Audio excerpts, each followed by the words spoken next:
দর্শক, এবার নির্বাচন থেকে সরে গেলেন জাতীয় পার্টির প্রার্থীরা নির্বাচন থেকে সরে যাওয়ায় রীতিমতো চিন্তিত প্রধান নির্বাচন কমিশনার সিএসি কাজী হাবিবুল আউয়াল। তিনি নির্বাচন পিছানোর কথা বলছেন, 3 মাস নির্বাচন পিছিয়ে দেওয়ার চিন্তা ভাবনা করছেন তিনি। তার বক্তব্যটি আমরা শুনবো। প্রথমে আমরা দেখে আসি যে জাতীয় পার্টির অনেক প্রার্থীরা কেন তারা ভোট থেকে সরে গিয়েছেন। এই ভিডিওতে আমরা দেখে তারপর আমরা দেখবো যে নির্বাচন কমিশনার কি বলছেন। অত্যন্ত গুরুত্বপূর্ণ ভিডিওটি, না টেনে পুরো ভিডিওটি দেখবেন। চ্যানেলে নতুন হলে সাবস্ক্রাইব জানাবেন। দর্শক, এই নির্বাচনে জাতীয় পার্টি কিন্তু অংশগ্রহণ করেছিল।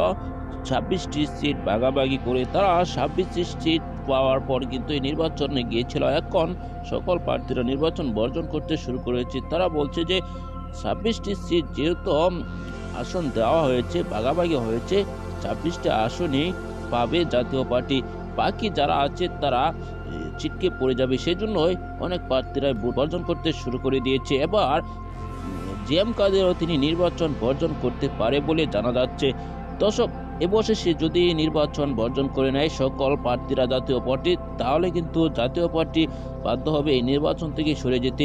তারপর কিন্তু আবারও তফসিল ঘোষণা হতে পারে বলে জানা যাচ্ছে। কেননা বাকি থাকবে শুধু আওয়ামী লীগ আর স্বতন্ত্র প্রার্থীরা নির্বাচন করলে নির্বাচন হবে না। দর্শক, এই ভিডিওতে যে তথ্যগুলো আপনারা পেয়েছেন, অবশ্যই এই বিষয়ে আপনার মূল্যবান মতামত জানাবেন।